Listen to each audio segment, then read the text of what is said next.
G'day and welcome back to another episode of Tomo's Tune-Ups. On this episode, we're going to be pulling the gearbox out of a 1950 Morris Minor.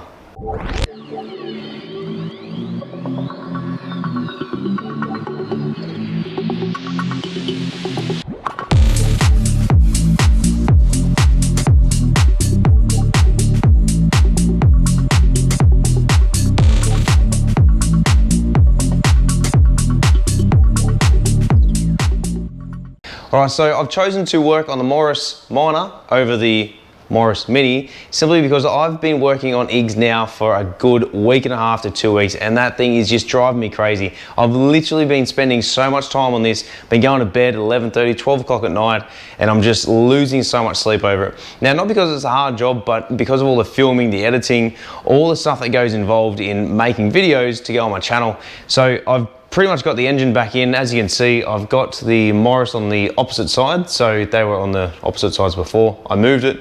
Now I'm just having not so much issues, but just things that I just need to finish tidying up, and wiring and startability, drivability, all those sort of issues. So they're just real fiddly stuff that I just went, you know what, I just need some time off. And sometimes that's the best thing in life. You know, you have an argument with someone that you're in a relationship with, it's best just to not talk about things when you're angry, and then just have a bit of time off and then come back and talk about it later. So that's exactly what I'm doing. I've just had enough of IGs at the moment. I'm just going to leave it, give it a couple of days. I've got some time off coming up next week. I'm going to jump back onto it then, but until then we are going to be jumping on the Morris Minor. Now, as I said, we're going to be removing the gearbox. So I've already put her on axle stands, I've jacked up the front, and I've drained the engine oil and the coolant. So it was really cool. I'll just grab my torch so we can see. It has a really mad, well, not mad, but it has a really cool drain point for the radiator, which is just down here. So it's just like a little drain tap, which is really cool. I forget which way it goes. Oh, there we go. So that's closed now. The oil cap is just up under here. So as you can see, it's just sitting on the head. Now, this thing is a flathead engine, meaning that all the valves, pistons, camshaft, everything is inside the engine block itself. And the flathead, meaning it is literally a flat piece of cast iron. So the head is pretty much just got the chambers in it for the top of the pistons, the combustion chamber, should I say, and the spark plug. So yeah, not really a lot is happening there, but it's really cool. You got the oil cap as well.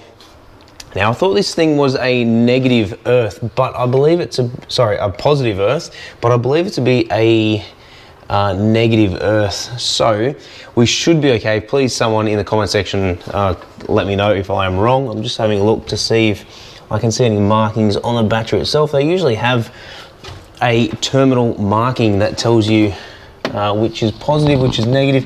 This one doesn't, and really quite odd. Anyway, it might be up underneath one of these terminals here. But yeah, so what we need to do is disconnect the battery. We need to drain the gearbox oil, and then we can start the removal process. Now, removing a gearbox on a rear-wheel drive car is pretty straightforward. Essentially, we have probably 5 main things to remove. First one, other than draining the gearbox oil, is we need to remove the tail shaft. We need to remove the exhaust. We need to undo the starter motor, remove the bell housing bolts, and the gear sticks. So that's 5 things. Pretty straightforward. They're not really that hard to pull out. I have done quite a few rear-wheel drive cars, even all-wheel drive cars. Well, yeah, a couple of all-wheel drive, I guess. I used to work for Subaru, but 4-wheel drive as well. So they're pretty straightforward. It is a very basic principle, unlike the Morris Mini, as pretty much everyone watching knows. You need to remove the entire engine to get the gearbox out. So let's jump onto it. Let's jump straight in the car and remove the gear stick to begin with. Before we jump in the car, I've also got my trusty fan going at the moment. We've had some absolute stinker days here down under, and it is just absolutely blistering hot, which, you know, Australia is hot, which is great, but you know, when it's day after day and it's now about 8:30 at night when I'm working on this, I don't particularly want to be sweating too much. So I do apologise if you get a bit of wind tunnel in the background, but you know, you just got to do what you got to do. So what we need to do, this looks like it is going to be very similar to the Morris Mini 850. So let's just have a look here. Okay, so the carpet just pulls up just like that. Try and get that off. Okay.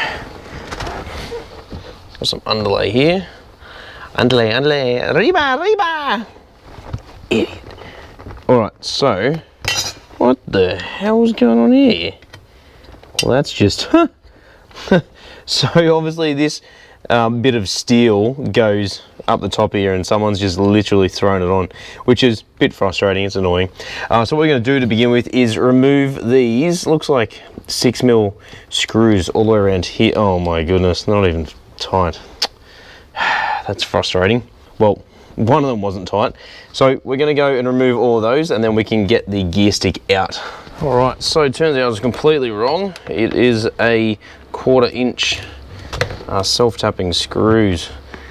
I'm sure many people have seen these before, and my good mate from Flip by Ride, Adam, probably is well aware of what these screws are and what they're used for. It's just funny that they look like bloody fencing screws. Oh, I guess Adam probably doesn't deal a lot with fences, considering he works with concrete. What an absolute rookie. All right, so we've got the screws out. You should be able to remove the support ring, move that to the side. And then the rubber. Now, it just depends how this is going to be held in. I hope it's just a couple of screws or bolts. Okay, so we just need to work out now how this comes out.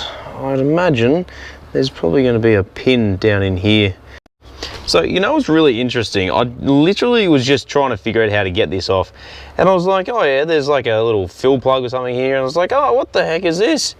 Turns out, that's the dipstick for the gearbox. How cool is that? That's bloody wicked. Hell of a spot to put it, but yeah, freaking wicked idea.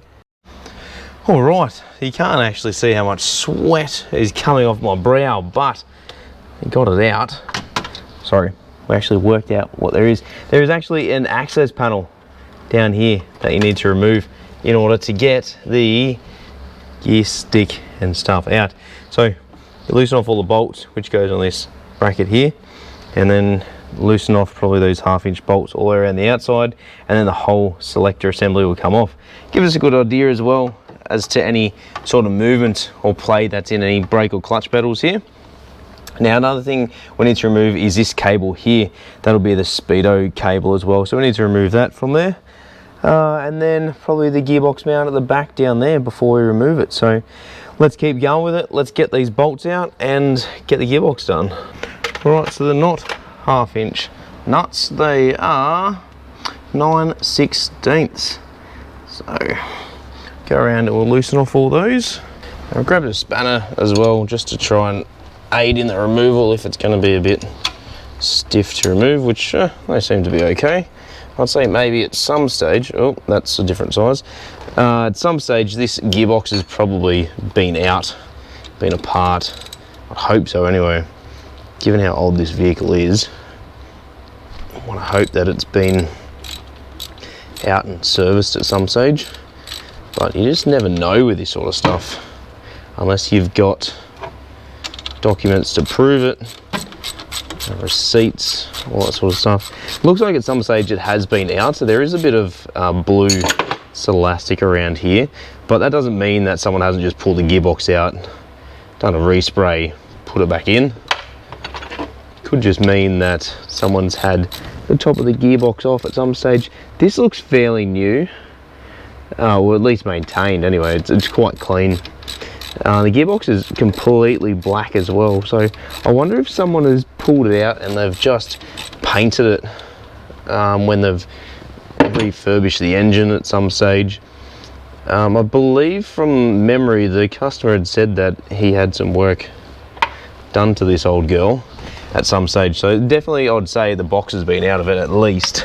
Gotta love working on old classic cars. Oh my goodness, 1/2 inch spanner is going to be too small. What the 9/16 might be too big. Let's just try and jimmy it. Oh no. Alright, so we're going to need probably a 12 or a 13 mil. All right, so 12 is too small, 13 is I think where we're gonna be. Say it's maybe just got a bit of paint or debris or build up or something on it. That's probably why I can't get it on there. It's super weird, super weird. It might end up just getting a shifter, I think, if that's gonna be too difficult. Yeah, so that seemed to be okay, but definitely shouldn't be that hard to put a spanner on there. Oh, these are probably the tightest I've ever seen some nuts before. Lol. All right, so finally taking out all the bolts. Let's just take out the dipstick, pull that off to the side on a rag that's nice and clean, and then we can grab Selector itself. Now, I did just see a couple of little washers. Let's move that off to the side, and there's a few springs as well. Looks like there's 3 springs at the back here, so just make sure that when you take it out, everything comes out as a complete unit, or you don't drop them or lose them like I just did. All right, so 2 out of 3 springs isn't too bad. There's some detents. That's what it is. That's why there was springs just down the back here. So, there's a couple of split pins, I think, in there, holding stuff in. Oh, it's a bit of tie wire. Huh. Wow, I'd say this gearbox has probably never been pulled apart. Yeah, so I think we're just gonna have to wait till we get it out of the gearbox. Sorry, wait till we get out of the car to work out exactly what's going on. So while we're here, we're actually going to loosen off the prop shaft bolts. So I'll just turn the camera around, hopefully you can see it. So prop shaft, drive shaft, tail shaft, whatever you want to call it. We're going to loosen off these bolts here. Hopefully we should be able to loosen it off. Oh, everything on this car is just a mixture of bolt sizes and everything. My gosh. So now that's spinning. So we just have to hold each end as we loosen it and then take the drive shaft off. Also, it's in gear as well, so or the handbrake's on, so it's not going to be able to rotate the rear wheels. So what we probably need to do there is one of 2 things. One, probably remove these 2 top bolts on the top and then the other 2 from the bottom, or alternatively jack up the rear and then spin the tail shaft. All right, that took significantly longer than what I anticipated. Those bolts were super awkward to get out. So next thing we're going to do is we're going to disconnect the battery, and then we are going to unbolt the starter motor. So hopefully get that torch in there enough. We should be able to get the top and bottom bolts. We'll leave that wire connected and then hopefully just pull it over to the side. Oh yeah, it will really just depend, I guess, how much room we have to be able to get it out, but let's see how we go. All right, so for this instance, we're just going to remove both terminals just to be safe. You generally don't have to. The earth is often sufficient for you to remove in order for it to be completely isolated. So now that's off, let's get the starter motor out. All right, so I decided I'm just going to take that wire off the back of the starter motor just so I can properly remove the actual starter motor from the vehicle rather than just leaving it in here to hang. Okay, so you've got a nut, got a couple of washers, pull that off. I'm going to refit the washers. So it's got a spring washer, flat washer, and then the nut. So the way we keep everything together like I was showing you guys before. All right, now we can remove the starter. Just going to put the bolts up the top here so I don't lose them. That one's a bit tight still. We should be able to just loosen that off a bit more. I should be able to pull it out by hand. Has anyone ever noticed what these tattoos are on my arm? If so, leave it in the comment section down below. Sorry, down below this way. Huh. Right, essentially the same starter motor as a classic Mini. All right, so what I'm going to do now is remove both of the drain tins. I'm going to reinstall the sump plug. Now, this is probably the biggest sump plug I've ever seen on a passenger car. It is a 1.5 inch sump plug. Mowog, what do you know? So, reinstall that in there. Now I'm just going to do it loosely, so 2 reasons. 1, I'm going to have to take it out again, and 2, if I was to do it all the way up, I would probably not be able to undo it once it's out of the car. So I'm going to now drain the gearbox oil. So this one just down here, I'll just grab the torch so we can properly see. I'm going to drain this one here. That'll drain the gearbox, and then we're going to jack the engine up higher, and we are going to be able to remove the gearbox a lot easier. Alright, so to drain this, we use a 15/16 socket. That should, oh my goodness, that was loose. Did you see that? I didn't even loosen that off.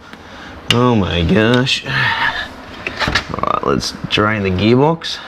Be interesting to see how much oil was actually in there because of it was grinding, but also just the condition of it. So let's just have a bit of a gaze. Oh, look at that. That's all metallic. Oh, you see that? It's absolutely just feral. Wow. Wow, wow, wow. Putrid. Alright, so once again, I'm just going to I'm going to just tighten that up just by hand, and then leave it for now. Oh, definitely smells like gear oil, so that's kind of a good thing. Doesn't look like this thing's been changed in forever, given how dirty that was. Alright, so I'm just going to slide that back now. I'm going to jack up the vehicle even higher so we can get the axle stands under maybe a little bit further and actually be able to remove the gearbox. Alright, so I'm just raising that axle stand 1 pin. That'll give us enough reach and access to be able to get in there far enough, I reckon. Coolant everywhere because it's been dripping down the chassis. Oh man, I've just seen the biggest bog of weld on that exhaust pipe. That is, wait till you guys see this. That's absolutely just stupid how much weld is on that thing. Alright, so we'll let the jack down and we start removing the gearbox. So I just want to show you guys something. This thing is super interesting. So there's 3 bolts down the bottom here that I can see. There's one up the top there. There's another one there where this earth cable is. Hopefully you guys can see it. And then there's 2 at the top of the bell housing. Now, I did just have to remove, super tiny, need to be able to see, this lever just here. I had to remove that from this assembly, see if I can get it. So from that assembly just there, that's the linkage for the clutch. So I've just pulled that out with a clevis pin and a circlip. Next thing is going to be removing all the bolts for the bell housing, removing the speedo cable there, undoing the transmission mount brace, and then we should be able to pull this thing out. Yeah, there's not a lot of room under here, especially with me trying to film, so let's keep cracking on. Alrighty, so for those of you following along closely behind, yes, I have had a haircut. Thanks for noticing. Alright, we're getting on to removing the rest of the gearbox. Now, last thing we need to do is remove the bell housing bolts around the outside and remove the transmission mount. Now, there are 2 at the top of the bell housing, which is just down underneath here. So you can kind of see where my torch is. Where my finger is, there's a bolt pretty much just down here, 1 there and 1 on the opposite side. Now, I can't actually get real good access to that. Even if I did have a socket with a wobbly on it, I probably couldn't. If I had a really small spanner, I probably could. The reason why is the steering rack runs directly above the top of the bell housing, and it just makes it super difficult. So what I'm hoping I can do here is just loosen off the transmission mount, maybe even just lower the transmission down, which will then kick the engine on a bit of an angle, giving me more space, and then hopefully, fingers crossed, we can get this gearbox out. Alright, so I'll just show you guys this weld now that I've got underneath the car. Look at this. That is just absolutely appalling. I'm sorry, but that is just some serious cow shit right there. Okay, so we've got the jack underneath the gearbox. Just going to work out what size bolts these are. They look like 1/2 inch or 9/16, I think. Let's just have a look. Alright, so we're just going to drop this transmission cross member just here. And then that should be able to lower it down enough, hopefully, that we can get the top bolts out. Wow, they weren't tight at all, Jesus. It's really concerning when you're doing a job like this and bolts just come out super easy. Really, really just makes you wonder how long they've been like this for. Alright, so now that's there, let's lower the gearbox down and see. Oh, I think even belly housing bolts loose. Anyway, let's just lower the gearbox down and see if we can get a bit of movement out of it to be able to get the top bolts out. So as you can see, I am working on the ground and there is not a great deal of room, but I'm a firm believer that any mechanic, whether you be a backyard mechanic, whether you be a qualified mechanic, or even just a home DIYer, it's always important to make sure that you've worked on the ground on any sort of vehicle prior to moving forward with your career as a mechanic. Now, the reason why I say that is because if you can work on the ground, you can pretty much do any job there is. Whether it be on a hoist, whether it be on the ground, or whether it be in the backyard of your neighbour's place. In the bottom of the swimming pool, using nothing more than a toothpick, 4 leaves, a gum nut, and a cable tie. Alright, so there's a couple more bolts we just have to get out. There's a couple more bell housing bolts to get out. Probably chose the smallest jack stands to use to be able to get this thing out. Gotta love that they're all just different size bolt heads. Probably all the same thread size. If I remember, I might change all the bolt sizes to be exactly the same. That way you've got consistency along there rather than some inconsistencies going on. Alright, so I think that could be it. There is just one more just down under the jack here, which you can't really see at the moment. Oh, there's one at the top there as well. Now there's an earth cable that is held on by a bolt just up on the left here, so we just got to make sure we undo that. If you're ever unsure about earth cables, whether they're good or not, just replace it. Oh, we also need to remove the, oh my goodness, the speedo cable's leaking. Ugh, great. Anyway, that's fine. So we need to remove that before we start to wiggle it out. Alright, so I'm going to go full Terry on this gearbox. This thing is pretty much ready to come straight out. So I'm going to remove the jack. Hopefully, it should be okay for it to sit there. Pull the gearbox straight out. So there's just a couple of bolts holding it in. I did have to remove the cross member bolts as well on one side to be able to properly get it out. Let's bench press this mother trucker out. You can't bench press your way out of this one. 408, 409, 410 reps for Jesus. 411, 412, 413. She should, being an operative word, whew, come straight out. It's probably the easiest, lightest gearbox I've ever pulled out. This is a very, very interesting clutch setup. Never seen anything quite like this before. So that's the lever that I was talking about, that one there. Hopefully you guys can see.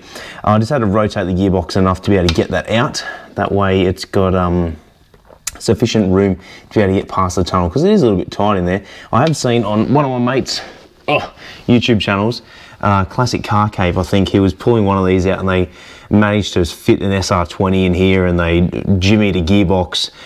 And yeah, he just spent literally hours, I think, pulling this thing out, and hopefully Dave's watching and he can comment on it. But yeah, from what I saw, it was a hell of a lot more of a mission than what this thing was. So let's get this thing out of here and let's have a quick look. All right, so there is the gearbox. Let's get a torch and let's have a closer look. Here we are in the gearbox.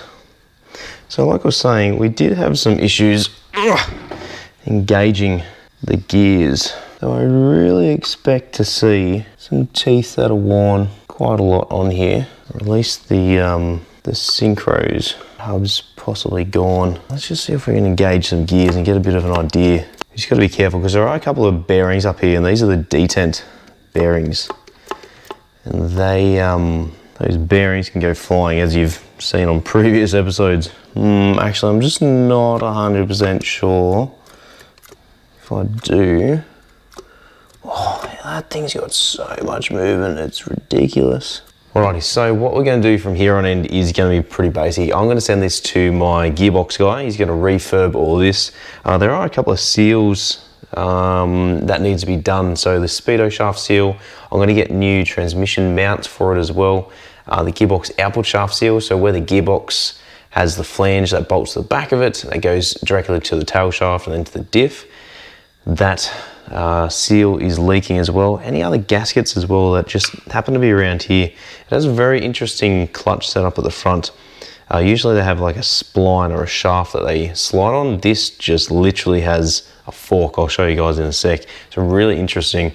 As for the gears, I'll have to get him to pull it apart and really have a look. Like that isn't even engaging properly. So we have an excess amount of slop there, but yet here, these are quite tight. So I'm really interested to know what the go is, what the internals are like. Now, being a mechanic and pulling apart mini gearboxes compared to these, I'm more confident doing a mini gearbox than what I am one of these. So I certainly don't want to be attempting something like this, especially if you need special tools and equipment to be able to do it. So this sort of stuff, if you're not keen to do it, there's no harm in saying, hey, you know what, I need professional help. I need to seek professional advice and I need to get someone to do it for me, because I'll tell you what, there are specialists out there who do this sort of stuff on a daily basis. So, you know, that's the sort of thing that we're looking at. Let's just have a quick look at this clutch setup. So we have, give me 1 second, I'll just grab the torch, the release bearing, and that's when you put your foot on the clutch, that lever's acting on there. So see how that's just completely free? Like there's nothing for it to slide on. It must literally be moving about that far before it stops. And there's nothing else. So I don't think that's even a bearing. I think that's just a surface. It seems to be quite worn. It's got a bit of a lip on it. So that's just engaging on the back of the gearbox. Also this probably input shaft seal. Yeah, you can see down there. So there's some oil there as well. I'm really surprised how much oil this thing had in it. There wasn't a great deal in there. So it would certainly be worthwhile getting it rebuilt and then checked out. But anyway, guys, that is the episode for today. Hope you guys enjoyed it. Until the next time, guys, we are gonna hopefully try and get Iggs running beside me. And then after that, keep going on the Morris. But yeah, the first step is gonna be sending the gearbox down to the transmission specialist. Once that's done, we'll pull the diff out. We'll send that down to him as well. We need to inspect all the brakes, figure out exactly what it needs in terms of drums, shoes, wheel cylinders, spring kits, all that jazz. So generally whenever I do a set of drum brakes, it always is good practice to ensure that you do everything. So as I said, drums, shoes, cylinders, and spring kit. The reason why is everything wears evenly over time, so it's worthwhile pulling it out for the extra couple of bucks of a wheel cylinder and bleeding the brakes.